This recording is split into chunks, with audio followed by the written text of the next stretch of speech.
saya, semoga kalian semua dalam keadaan sehat sejahtera bersama keluarga. Sebelum kita mulai untuk belajar pendidikan agama Buddha dan budi pekerti, alangkah baiknya mari kita melaksanakan puja kepada tiga mustika agung, Buddha, Dharma, dan Sangha.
Mari kita mulai pembahasan materi hari ini.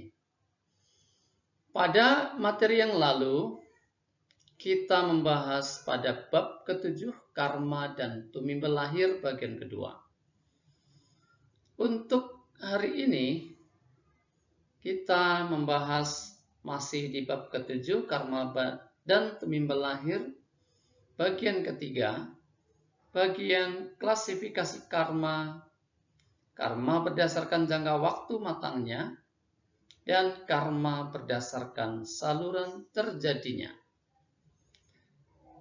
Tujuan kita belajar tentang materi hari ini supaya peserta didik dapat mengidentifikasi karma berdasarkan jangka waktu matangnya dan menginternalisasi saluran karma di dalam dirinya dalam menjalani kehidupannya. Sebelum membahas lebih lanjut tentang karma berdasarkan jangka waktu matangnya dan karma berdasarkan saluran terjadinya, silakan kerjakan soal berikut sebagai pretest. Kita bahas terlebih dahulu tentang karma berdasarkan jangka waktu matangnya. Ketika suatu perbuatan terjadi atau kita lakukan, maka perbuatan atau karma berpotensi menimbulkan akibat yang disebut kamma vipaka atau berpotensi menimbulkan hasil karma pala pada masa yang akan datang berikutnya. Ketika suatu perbuatan menimbulkan akibat atau memberikan hasil, dinamakan karma tersebut tengah matang. Berdasarkan jangka waktu matangnya dalam menimbulkan akibat, karma atau perbuatan dapat dibagi dalam 4 jenis. Yaitu yang pertama, perbuatan yang memberikan hasil atau akibat dalam kehidupan sekarang. Yang kedua, perbuatan yang memberikan hasil dalam kehidupan yang akan datang setelah kehidupan ini. Yang ketiga, perbuatan yang memberikan hasil dalam kehidupan yang akan datang berikutnya lagi, yaitu pada kehidupan yang ketiga dan seterusnya. Yang keempat, perbuatan yang tidak memberikan akibat karena masanya telah habis atau akibatnya tidak efektif. Mari kita bahas satu persatu. Yang pertama, perbuatan yang memberikan hasil atau akibat dalam kehidupan sekarang yang disebut dengan Dita Dhamma Vedaniya Kama. Perbuatan ini akan menimbulkan akibat sebelum pelakunya meninggal. Yang paling cepat, perbuatan ini dapat matang dalam waktu 1 minggu. Tapi banyak yang lebih dari 1 minggu, tergantung kualitasnya. Karma jenis kedua, yaitu Upaja Vedaniya Kama, yaitu suatu perbuatan yang akan memberikan hasil dalam kehidupan yang akan datang. Bila pembuat karma tidak menerima akibat pada kehidupan ini sebelum dia meninggal, maka ia akan menerimanya pada kehidupan mendatang setelah meninggal. Berarti dia akan terlahir kembali, dan pada saat itu dia akan menerima akibat-akibat dari perbuatan yang dilakukannya. Jenis ketiga yaitu Aparaparavediya Kama, yaitu perbuatan yang memberikan hasil dalam kehidupan yang akan datang berikutnya lagi, yaitu pada kehidupan yang ketiga dan seterusnya. Bisa saja pada kehidupan keempat dari kehidupan yang sekarang. Bila perbuatan tidak menimbulkan akibat pada satu kehidupan berikutnya, maka akan diterima pada kehidupan berikutnya lagi, atau berikutnya lagi, dan seterusnya sampai perbuatan itu menimbulkan akibat. Akibat perbuatan itu akan mengejar si pembuat karma dan tidak bisa dialihkan kepada orang lain. Jenis yang keempat yaitu Ahosi Kama, yaitu perbuatan yang tidak memberikan akibat karena masanya telah habis atau akibatnya tidak efektif lagi. Biasanya perbuatan ini sifatnya ringan, sehingga akibatnya bisa tertimpa atau terkalahkan oleh perbuatan lainnya yang lebih berat dan lebih menentukan.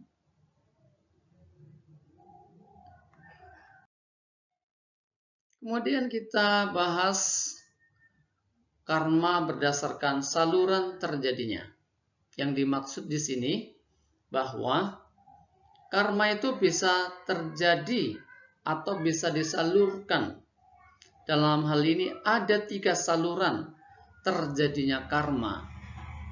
Saluran ini adalah bagaimana cara kita melakukan atau aktif dalam membuat karma itu sendiri.